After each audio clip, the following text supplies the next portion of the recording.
Hello guys, welcome to this video.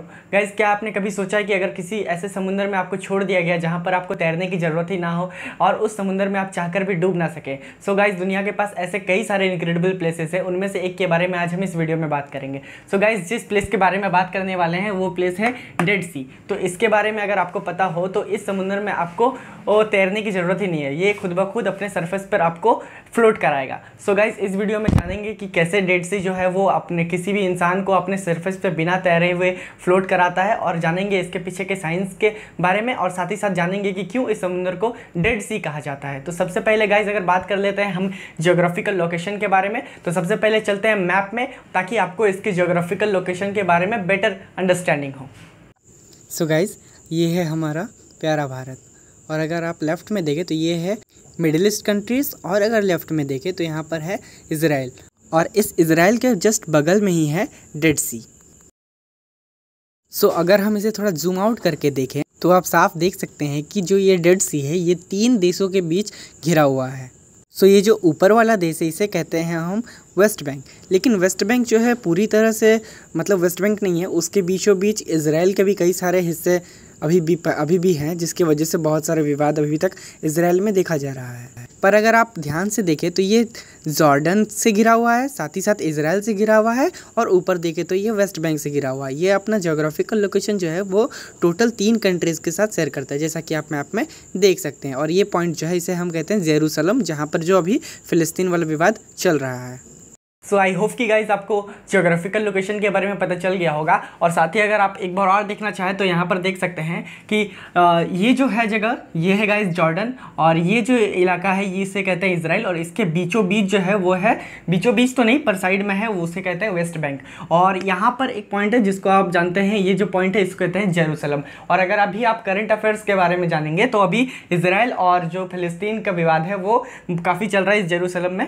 तो अगर आप करंट अफेयर्स जानते हैं तो आपको ये इस बारे में पता होगा। तो गाइस, अगर बात करें ज्योग्राफिकल लोकेशन के बारे में तो ये हो गया इजराइल, ये हो गया वेस्ट बैंक, और ये जो इलाका है ये जॉर्डन। तो अगर आप देखें ध्यान से डेड सी के जियोग्राफिकल लोकेशन के बारे में, तो ये जो हिस्सा है वो जॉर्डन में है, ये जो हिस्सा है ये वेस्ट बैंक में है, और ये जो हिस्सा है इजराइल में। तो ये 3 देशों से घिरा हुआ है। तो देखा जाए तो इसके पास बहुत ही एक खतरनाक टाइप का जियोग्राफिकल लोकेशन है। और गाइज, अगर आपको जियोग्राफिकल लोकेशन समझ में आ गया होगा तो अब हम चलते हैं अगले पॉइंट पर, जो कि सबसे इंपॉर्टेंट पॉइंट है और सबसे इनक्रेडिबल पॉइंट है कि किस तरह से लोग इस समुद्र में फ्लोट करते हैं। तो गाइज, पता करते हैं इस बारे में।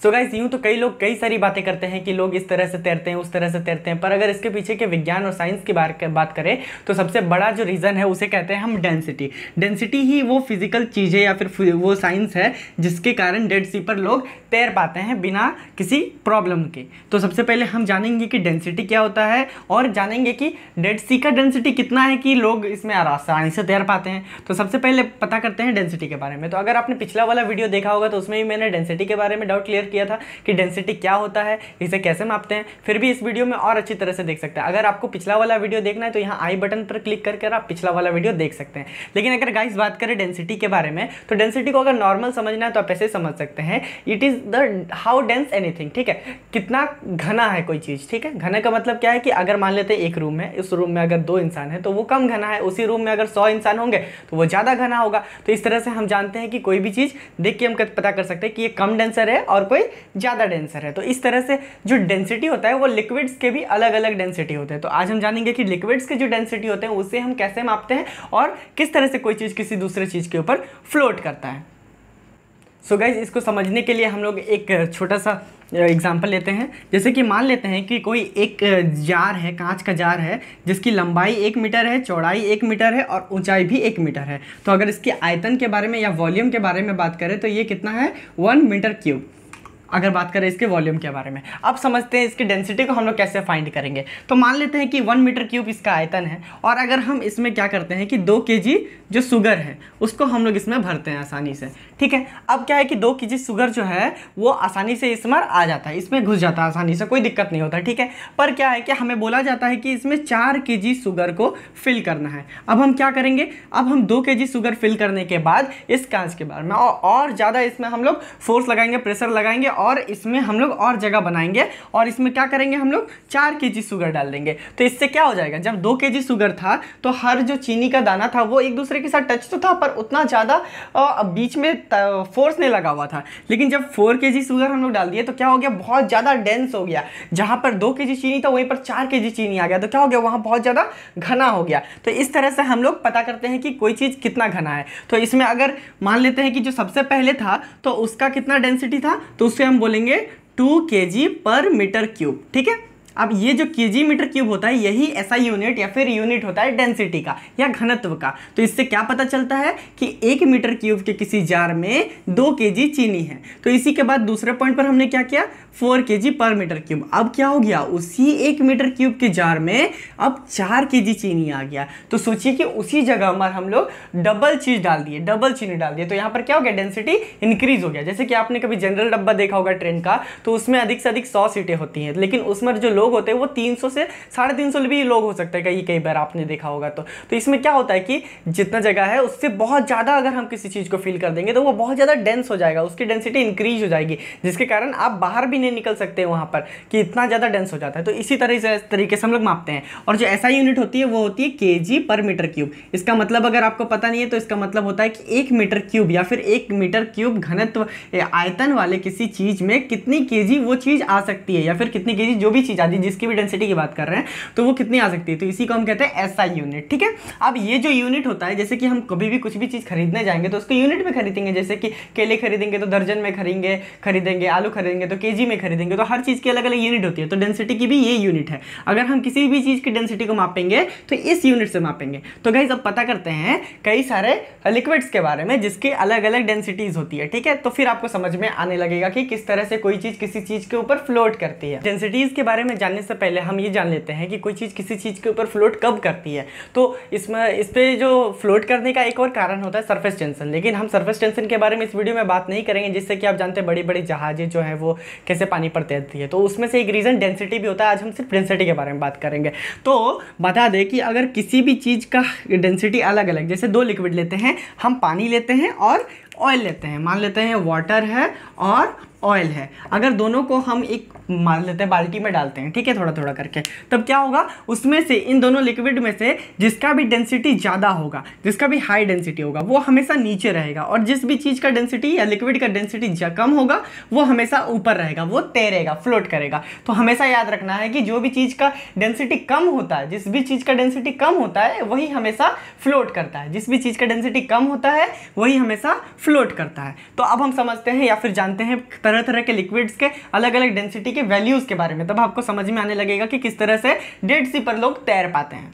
सो गाइस अब बात करते हैं हम लोग कई तरह के लिक्विड्स के तरह तरह के न्यूमेरिकल्स वैल्यू के बारे में। ठीक है, तो सबसे पहला जो है वो है ऑयल है। ऑयल का जो डेंसिटी होता है वो 950 kg पर मीटर क्यूब। ठीक है, दूसरा होता है नॉर्मल वाटर जो हम लोग पीते हैं, उसका होता है 1000 kg पर मीटर क्यूब। तो अब आप देख सकते हैं यहीं पर एग्जाम्पल में ही कि जो ऑयल का डेंसिटी है वो कम है नॉर्मल वाटर का डेंसिटी से। ये 950 है, ये 1000 है, तो इससे ये कम है, इसी वजह से ऑयल जो है वो नॉर्मल वाटर में फ्लोट करता है। अब आगे देखते हैं सी वाटर, जो हम लोग नॉर्मल सीज होते हैं उसके डेंसिटी के बारे में। तो वो होता है 1029, जो कि नॉर्मल जो पानी पीने वाला पानी होता है उससे ज़्यादा डेंस होता है। अब बात करते हैं डेड सी वाटर के बारे में। तो ये जो होता है ना 1240 kg पर मीटर क्यूब। अब इसको ऐसे समझिए कि सेम जगह में जितना जगह था उसमें अगर 950 लोग आएंगे तो कितना डेंस हो जाएगा, अगर उसी की जगह पर 1000 लोग आ जाएंगे तो और ज़्यादा डेंस हो जाएगा, उसी की जगह पर 1029 लोग आ जाएंगे तो और डेंस हो जाएगा, और अगर 1240 लोग आ जाएंगे तो बहुत ज़्यादा डेंस हो जाएगा, बहुत ज़्यादा डेंस हो जाएगा, जिसके कारण अगर बहुत ज़्यादा लोग आ जाएंगे, अब उसमें एक भी जगह नहीं रहेगा और दूसरे किसी इंसान को लाना पड़ेगा, तब उसको कैसे लाएंगे, अब उसको ऊपर लाना पड़ेगा। अब वो क्या होगा, उन 100 इंसानों के ऊपर जो 1240 जो जितने भी लोग हैं उसके ऊपर क्या करना पड़ेगा, उसको फ्लोट कराना पड़ेगा। अब वो वहाँ खड़ा नहीं रह सकता, क्योंकि खड़े रहने का जो जगह था वो खत्म हो गया, बहुत ज़्यादा डेंस हो गया। इसके बाद कुछ आएगा तो वो क्या होगा, तैरेगा, उन लोगों के ऊपर चला जाएगा। ठीक है, इसी वजह से तो ये क्या है 1240 बहुत ज़्यादा होता है। नॉर्मल वाटर से देखे या फिर नॉर्मल सी वाटर से भी देखे तो 1240 kg पर मीटर क्यूब बहुत ज़्यादा डेंस हो जाता है। और अगर हम बात करें ह्यूमन बॉडीज़ के डेंसिटी के बारे में तो ये सिर्फ और सिर्फ 985 kg पर मीटर क्यूब ही होता है। अब आप देख सकते हैं ध्यान से इन दोनों के बीच का जो डिफरेंस है, अगर 985 जो है वो 1240 से कितना ज़्यादा कम है। और मैंने कहा था अभी कि जिस भी चीज़ का डेंसिटी कम होता है वो हाई डेंसिटी की चीज़ों पे फ्लोट करता है। इसी वजह से जो ह्यूमंस है वो डेड सी के पानी में आसानी से फ्लोट कर पाते हैं, क्योंकि ये बहुत ज़्यादा होता है। अब अगर बात करेंगे, कई लोग कहते हैं कि तो फिर अगर इस तरह देखें तो नॉर्मल वाटर का भी तो डेंसिटी ह्यूमन डेंसिटी से ज़्यादा है, लेकिन अगर आप ध्यान से देखें तो कुछ ज़्यादा डिफरेंस नहीं है। ये 1000 है, ये 985 से 15 kg का डिफरेंस है, ठीक है। तो ये बहुत कम होता है। इसी वजह से जो नॉर्मल पानी होता है उसमें हमें तैरने के लिए ज़्यादा मेहनत करना पड़ता है, लेकिन डेड सी में आप डेड सी का डिफरेंस देखेंगे तो काफ़ी ज़्यादा इसमें डिफरेंस है, 255 का डिफरेंस है, तो बहुत ज़्यादा हो जाता है, जिस वजह से हम आसानी से उसमें तैर पाते हैं। गाइस अब एक लास्ट पॉइंट हम डिस्कस कर लेते हैं, जिसे हम कहते हैं सैलिनिटी। सैलिनिटी को हिंदी में कहते हैं खारापन। कोई भी जो पानी होता है समुद्र का वो खारा होता है, वो मीठा नहीं होता, वो खारा होता है। और हर समुद्र का जो खारापन होता है पानी का वो अलग अलग होता है। अगर आप बात करें कि अगर मान लेते हैं कि जो नॉर्मल पानी है समुद्र का वो मान लेते हैं कि 1 है, मान लेते हैं उसका सैलिनिटी 1 है, ठीक है। अभी यूनिट के बारे में बात नहीं करते, बस आप इतना समझिए कि उसका जो सैलिनिटी 1 है। तो फिर जो डेड सी का जो सैलिनिटी होता है ना वो इससे 10 गुना ज़्यादा होगा। इसके वजह से जो नॉर्मल समुद्र का पानी आप उसी को टेस्ट करेंगे आपको बहुत ज़्यादा नमकीन लगेगा। आप सोचिए कि अगर उससे भी ज़्यादा नमकीन, 10 गुना ज़्यादा नमकीन हो तो वो कितना ज़्यादा खारा होगा। और कहा जाता है कि ये दुनिया के सबसे ज़्यादा खारा पानी वाले समुद्रों में से एक है। तो गाइस इतने ज़्यादा नमकीन होने, खारा होने की वजह से इसके पानी में कई मतलब कि कोई भी मछली या फिर कोई भी कीड़े मकोड़े, कोई भी प्लांट्स वगैरह नहीं जन्म ले पाते हैं, क्योंकि इतना खारा है कि कोई जन्म ही नहीं ले पाता है, कोई उसमें रह ही नहीं पाता, सब मर जाते हैं। और इसी वजह से सब जब सारे इंसेक्ट, सारे जितने भी मछली है, जितने भी जीव है, सब इस पानी में मर जाते हैं। इसी वजह से इस समुद्र का जो नाम है वो रखा गया था डेड सी, क्योंकि इस पर कोई भी कुछ भी जिंदा नहीं रह पाता है।